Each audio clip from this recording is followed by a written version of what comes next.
Hi scholarly friends! Today I will be teaching you how to add an emoji reaction in Google Docs, so stay tuned.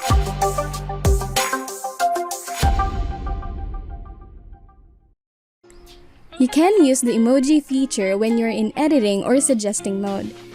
Select something on the page that you want to react to, like a portion of text. You'll see the floating toolbar on the right. This once only contained options to add a comment or suggest edits. Now, you'll see an emoji option as well. Click the emoji to display the option window, which is similar to that you'd see when using emoji in text messages or on your computer. There's a convenient search box at the top if you want something in particular. You can also select a category to see its available emoji. Pick the one you want and it pops onto the right side of the page, just like a comment. The item in the document also has an indicator for the emoji. You'll see that it's highlighted in yellow. Similar to comments, when you're collaborating in Google Docs, you can resolve emoji. This removes the emoji from displaying on the document and eliminates the highlight as well.